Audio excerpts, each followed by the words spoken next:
My intro video was supposed to play, but it hasn't played. So what I'm gonna do is instead of do that, I'm gonna run it like this. Yeah. Please tell me that I can't, that I won't, that I fail, that I'll never make it out, yeah. Please tell me all the bad, never good, fill my head full of every single doubt, yeah. Please say any negative thoughts, I pop off when I hear people say I cannot. I get off to the thought of proving everyone wrong, I won't stop to the top, so you better back off and get lost. I'ma stay loud, stay proud, never running out, never heading south. I'll be spreading out, call it word of mouth, can't put me down, I'll be getting loud. You can have your doubts, not what I'm about, have your cloud, it be rain. That's a lot better. Welcome back to another episode of Player versus Team, aka PVT. I am your host, Moo. As you can see, I don't got the fellas with me, but they will be back with me next week, along with Megatron Nil. We got some stuff that we're going to roll out for you. But you already know we're here today. Football has officially returned. We had the Hall of Fame game. The Chargers took on the Detroit Lions Thursday night. First official game of the preseason. Well, technically, if you want to count it as a preseason. Chargers end up winning that game. Going to end up trying to pull up the final scores for you right now. But just a little analysis before I get into the scores and whatnot. I actually thought that the game was I know it wasn't necessarily high scoring, but it was fairly entertaining. The young quarterbacks looked well. I thought that Trey Lance played pretty solidly. 13 for 20, 120 yards. Final score was 34-7. Chargers, obviously, if you watched the game, which I'm pretty sure a lot of people did. DJ Uiagalelei also played. Not too much, but 2 of 3, 25 yards. They obviously, tried their backfield a lot. Naheem Hines-Miller, Hassan Haskins, Kamani Vidal, Omarion Hampton didn't see the ball a lot, obviously because these are top picks, so obviously he's not going to see the ball a lot. They obviously, went heavy through their rookie wide receivers, Brandon Rice, Will Dissly, Jared Patterson, Tucker Fisk, etc., etc. Overall, looked pretty well. Offense looked really, really solid. Looked like it seemed to be clicking on all levels. Obviously not surprising considering it's a Jim Harbaugh offense. You can never doubt or be too shocked that a Jim Harbaugh offense is clicking on all cylinders. Defense also looked really well. They came up with some really big plays, a couple of interceptions, some fumble returns. So the Chargers, we know their second unit. We don't know about their first unit as of right now, but their second unit, as of currently constructed, second and third unit, along with some of the rookies, do actually look really well. So there's that. On the other side of it, the Detroit Lions, everybody was probably kind of expecting them to have a better showing. So only 7 points is kind of disappointing, but their quarterback Kyle Allen, 9 for 14, 91 yards, 2 interceptions. Hendon Hooker, who a lot of people were high on coming out of the draft, 1 interception, 3 of 6, 18 yards. Obviously, he did play a lot, being the young kid. Craig Reynolds, Jabari Small, the main backs that took a lot of the carries, 10 carries for Reynolds, 11 for Small, about the 3-yard difference, 4-yard difference there, 3-yard difference. Obviously, they're going to go to the young guys, receivers, Craig Reynolds, Dominic Levet, Isaac Tesla. Tesla 2 receptions, 46 yards, 5 receptions, 31 yards for Levet, and 1 for 10 for Craig Reynolds. So, overall, pretty solid outing for the Chargers, I would say. I think the Detroit Lions second unit probably has a lot more to work on. Second and third unit has a lot more to work on. Just to be safe, especially considering how many injuries that they had last year. I think solidifying some players in that second and third unit would definitely help them go a long way. Obviously, their defense needs work, but can't really put too much on the backups. And what they were able to do, or what they weren't able to do. This is the Hall of Fame game, which they probably had a small practice or a small camp prior to this. So I mean, it's the jury's out, right? Nobody's saying that the Lions are going to be uber competitive or not going to be good based off the Hall of Fame game, and nobody's saying that the Chargers are going to be crazy competitive based off the Hall of Fame game. I just think that it was a nice little kind of a teaser tester to see where everybody's at. I do thoroughly liked how the game played out. It being, like I said, pretty entertaining, right? I understand the score, but just watching the game, there were a lot of big plays, right? A lot of big passes downfield, a lot of big runs, some really solid big hits, right? You got 3 interceptions from one side, 1 interception from the other side. So, as far as the entertainment value goes on the game, I think it actually went over very well. I know a lot of people probably want to see more more points scored, like I alluded to. But I mean, hey, beggars can't be choosers, right? And I think the product that we've seen, I think it was actually pretty good. Both coaches came out with a solid game plan.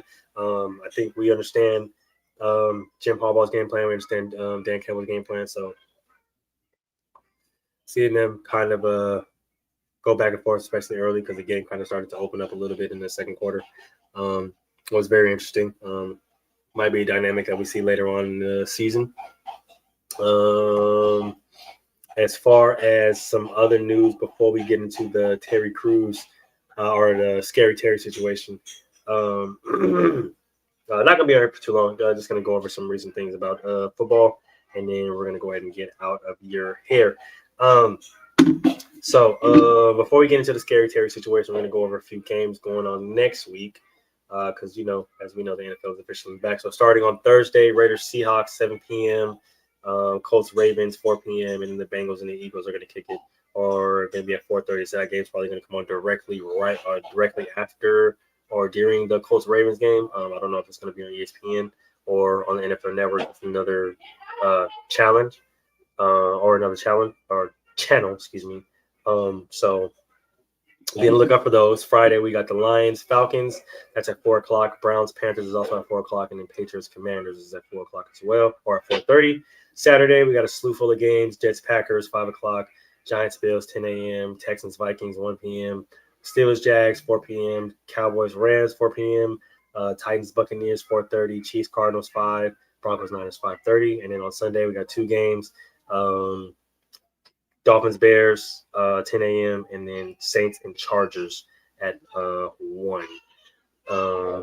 So that is the kind of a preview schedule of week 1 of the NFL preseason. Definitely be on the lookout for that. Super excited for the NFL season to be back. Now, let's go ahead and get into a little bit of this Scary Terry situation. We've been monitoring the Terry McLaurin contract situation really all off season. Understanding that, this type of season that he had, the type of player and outlook of his career, he was going to ask for an extension. I do think it's warranted. I do think he should get it. Unfortunately, the Commanders are kind of sitting on their hands when it comes to Terry. I don't know if they feel like they have enough weapons because they added Debo and a few other guys, and they may be able to, let Terry walk. Looking at the outlook of his career or the season last year, and how he wasn't necessarily.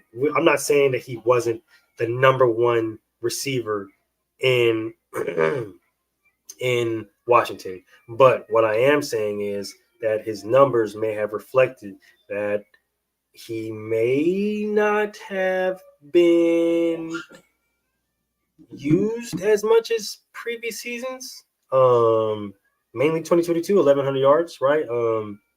2023, he had just over 1,000, and then followed up again in 2024 with 1096. So ever since 2022, his numbers have kind of slightly but surely kind of gone down. Still relatively consistent as far as reaching that 1,000 yards. And then also having 13 touchdowns as well definitely goes a long way. But I'm just wondering if Washington hasn't received or hasn't came to any kind of agreement yet because they feel like they may be able to succeed without him. Now, I'm not saying that that's definitely true, but when you have a De'Ami Brown, when you have a Noah Brown, when you have a Olamide Zaccheaus, Zach Ertz, just a few of Luke McCaffrey, right? It seems like there's a lot of offensive firepower that doesn't have to be necessarily superstar offensive firepower in order for the Washington Redskins to be successful. And I think you kind of seen that last year with Terry receiving a lot of double teams. It opened up a lot of looks for Noah Brown, for De'Ami Brown, for Olamide Zaccheaus, for even a rookie like Luke McCaffrey. So this may be Washington's kind of thought process, thinking like, yeah, like we can be good without you. Not saying that we are going to be super successful without you, and the offense is going to be the same without you, because obviously not. But I do think that they, on some way, shape, or form of level, I do think that they feel like they can succeed without Terry McLaurin. So that might be the reason why they haven't reached a contract agreement yet, which is interesting to me. I do think that with a team like that, and with the outlook of the team and just how they're ready to compete now, you do anything to kind of keep that team together. So with him requesting a trade, that kind of definitely hurts. I would say that do anything to keep the guy in the building, man.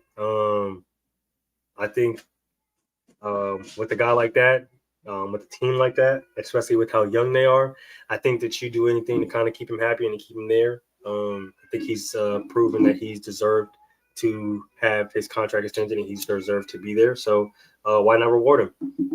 I do think that it's very, very important to establish some type of repertoire between him, Debo, and a lot of the younger receivers early, before everything kind of gets too deep into the season or even too deep into training camp, because then that's kind of, going to throw off the chemistry of a lot of things. Not saying that Jaden and Dan and Terry don't have the chemistry, but working a Debo into it, understanding that Luke is starting to take his leaps and becoming a second year. Olamide Zaccheaus, the Noah Browns, right, who's coming from the Texans, who's actually a really solid weapon for them. I think that it comes to question, like, well, with all of these guys stepping up, where exactly in our future do we see us having a Terry, right? And do we have a guy that can possibly take over that number one spot? Like I said, not saying that they do, but I'm just saying I wouldn't be surprised if that was a thought process. So we'll keep an eye on that one just to see kind of where it goes. Trying to see exactly where his request, I guess, would be. Or with the teams in which he would like to go to.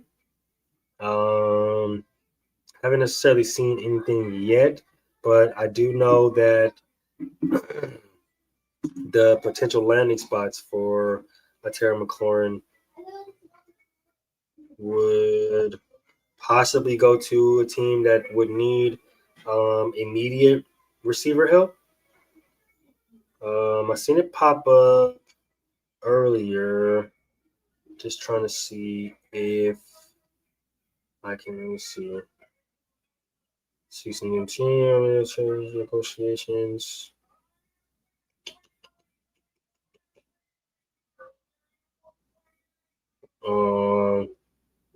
Washington also denied Terry and his camp's initial request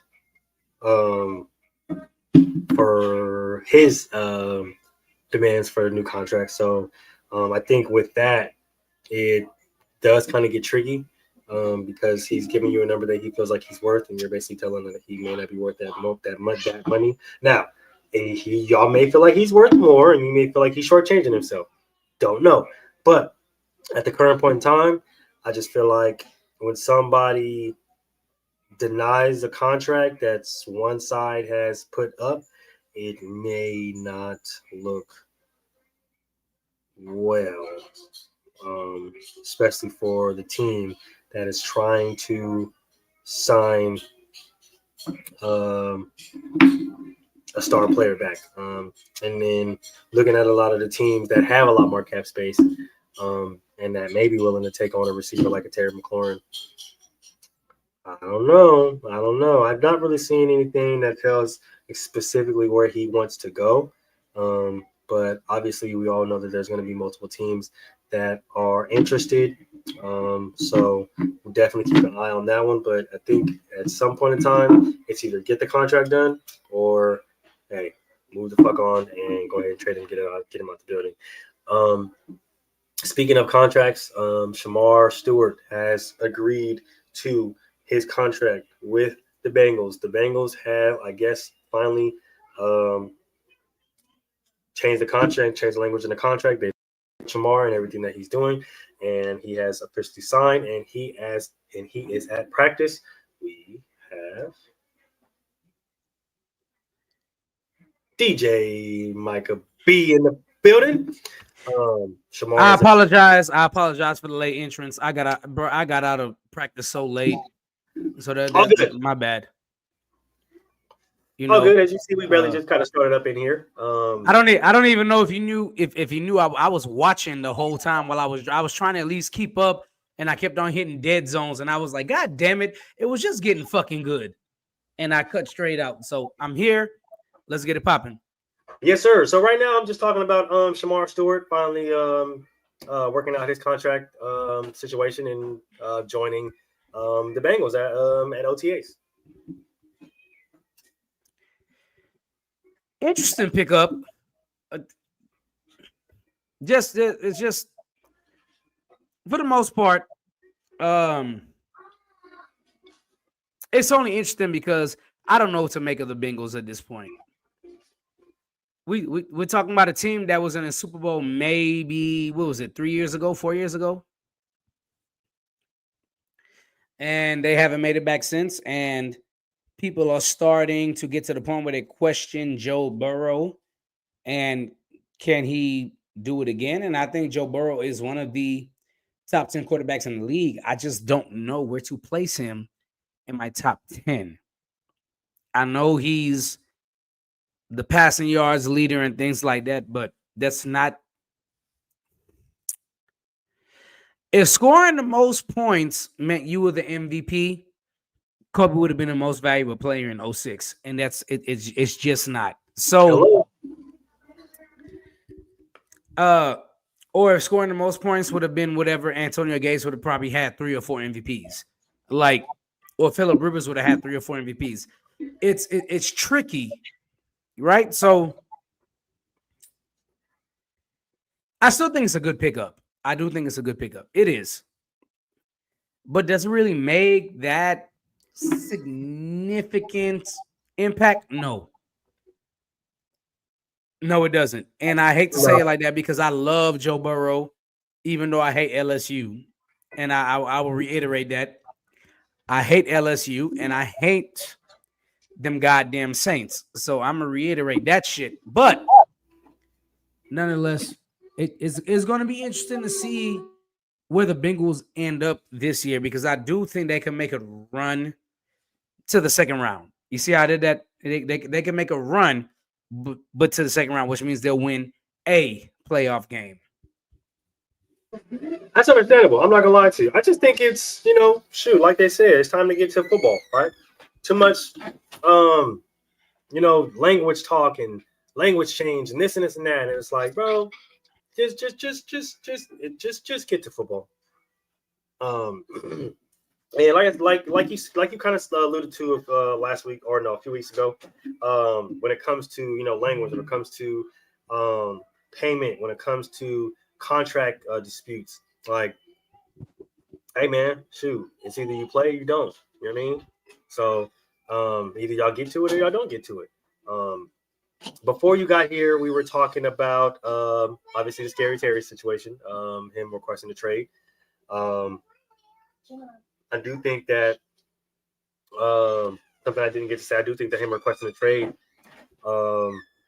is the most interesting thing because now within the NFC East, it kind of leaves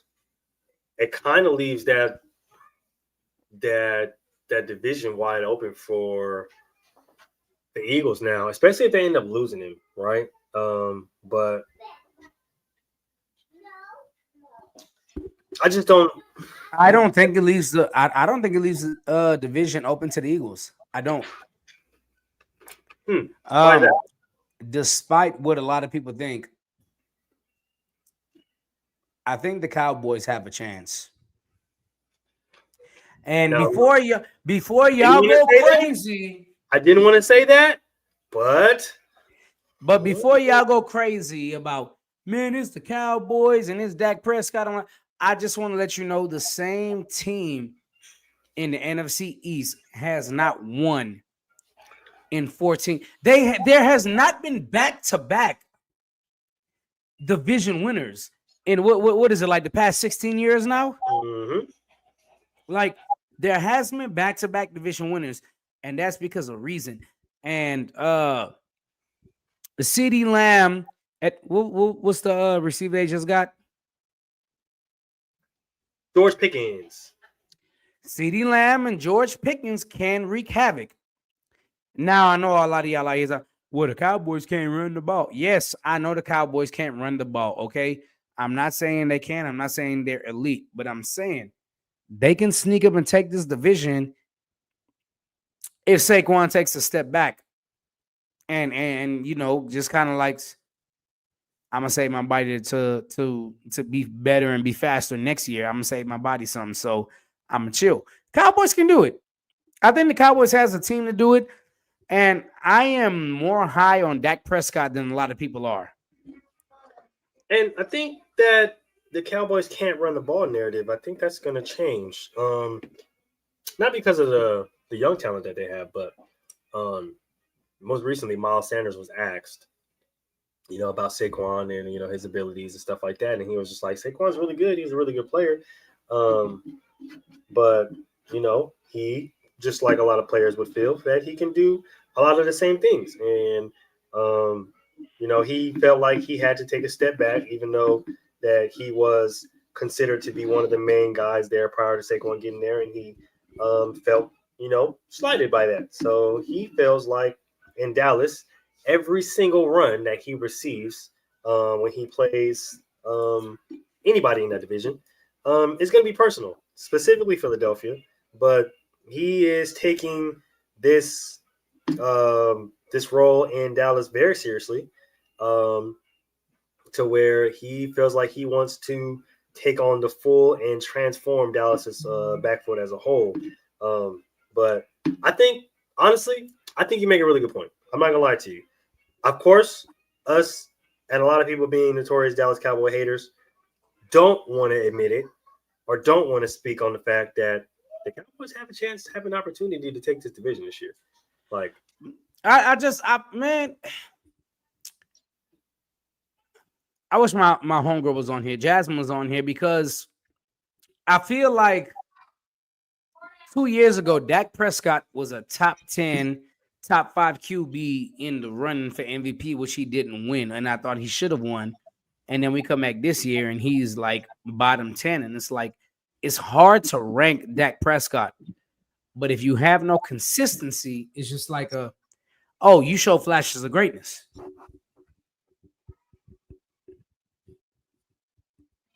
That's fair. I mean, with Dak, I think he gets a shorthanded stick a lot of times, and I'm hard on Dak. Don't get me wrong, but I think a lot of the time he gets a shorthanded stick, and here's why. We all know that when the Cowboys run the ball more than they throw the ball, they win. But that doesn't mean don't throw the ball. Obviously, they were successful when they were throwing the ball to CeeDee Lamb, right? Jordan Fultz, et cetera, et cetera. But my thing is, don't overload your quarterback by trying to make him look like the hero all the time. This is what got Russell Wilson and Pete Carroll in trouble in the Super Bowl against the Patriots. Don't try to make your quarterback look like a hero. He doesn't always have to be the hero. When it comes to Dak, sometimes they get caught up in trying to make Dak Prescott look like the hero, the big guy, the guy who wins in the game, instead of just working within the game plan and working within the game to win the game. So when it comes to Dak, I do think he gets a lot of unfair critique. Unfortunately, he's the quarterback, so that is his job. But I do think that with this year, with the weapons that they have acquired, with the new direction of the team, new head coach, I think And like I said, as much as it pains me to say it, I think the Cowboys have a legitimate chance to win that division. Nobody here said that the Cowboys are going to the Super Bowl and they're going to win the Super Bowl. Okay? What we did say was, because we all know how Cowboys fans are, we all know how everybody else is. What we did say was the Cowboys have an opportunity to take this division. I'm going to say this once and once only. Put Chris Brown in any of the Michael Jackson videos and they instantly get better, right? Absolutely. Why is that? Why is that? Well, it's Chris Brown. He's absolutely talented. It's just stupid, okay? True. And I need y'all niggas to stop. True. Facts. So, all right. Now, before, like I said, not going to be a really long show. We're just going to talk about some quick football things, and then we're going to get right up out of here. Now, before we get out of here, I do got to ask you a question, though. Okay. Do you feel like the Hall of Fame game is necessary? And what I mean by that is a lot of people have been speculating or have been coming out as of recently saying that the Hall of Fame game is pointless and that they should, I don't want to say scrap it, but they should scrap it. A lot of people have been saying that they should scrap it and focus more on the ceremony of the Hall of Fame and have that be its own event than it to be a football game and the football game kind of being overshadowing the Hall of Fame event in its entirety. How do you feel about that? It is what it is. It is what it is.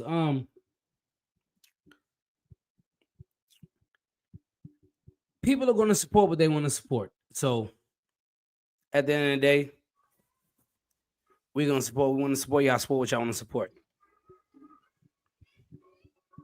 That's really all I have to say about that because, you can go deeper, but there's no need to. And I think you would agree with that, Moo. No need to go deeper than that. Honestly, you're right. People are going to support what they want to support. There are going to be people that want to watch the game and love the game, right? But at the same time, there are going to be people that don't care about the game and people that just want to see the Hall of Fame induction. They want to just see the event of the Hall of Fame. Right. Does it annoy me? Yes. But does it annoy me to the point where I can't sit back and enjoy the legends joining and being happy for them? No, it's never. It ain't never that serious. It's never that serious. And it was just an interesting discourse that I had seen, throughout social media. And I'm just like, really? I didn't think it was that serious to kind of talk about the game in this manner, bro. Like, I get it, right? But at the same time, it's like, shit. It's tradition. They play the game, right? And then they have the whole Hall of Fame ceremony after with the speeches and everything like that. I think they have a really solid dynamic. Now, if you want to make them both separate entities, I guess that's cool too. Like Micah said, people are going to support what they want to support, man. I ain't got no problems there. You know what I mean? Facts.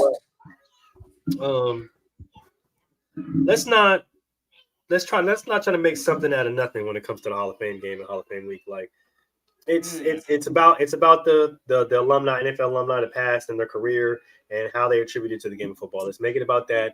The Hall of Fame malarkey for that reason. You know what I mean? Like he said, it's a whole bunch of malarkey. Okay.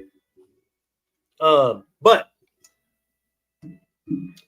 final thing before we get out of here, quick prediction for your Texans. Go. The Texans will be a top 5 passing offense in 2026. Okay, so look, I love that. I absolutely love that because y'all see he didn't give us an obligation of record. He didn't give us a CJ Stroud is going to win this or this person is going to win that or he just said Texans are going to be top passing. And I like that. I like that because if Tank Dell comes back healthy, we got Nico Collins healthy. Yeah, I think Texas could finish top 5 offense in the NFL. So yeah, Yeah, I ain't gonna lie. I like that because it's a really good prediction, and I think it can actually come true. So with that being said, same question to me. I think that the Raiders will make the playoffs. I do too. I think their defense is good enough. Yeah, I think they did enough during the offseason to compete. I know a lot of people are trying to write us off, but hey, I think we'll surprise a lot of people. Now let's go ahead and get these final thoughts. And like I said, not too long ago show, we all got things to do tomorrow. I got to get up super early tomorrow. So Me too. DJ Micah B, go ahead and kick us off, man. Final thoughts. Make sure you tune into Ish tomorrow. Bringing you in all the best of sports, football, basketball, whatever. They're talking about everything inside the huddle. Y'all already know what it is. These two guys are going to give you some great insight and probably might make you think about some stuff you never thought about before. Mm-hmm. Obviously, middle child now. Yeah. Okay. Like we said before, just make sure y'all tune in, man. We have fun when we come on here. Moo, I'm happy I got to chime in, even though it was a little late. But we're going to keep doing these episodes and we're going to keep doing these shows.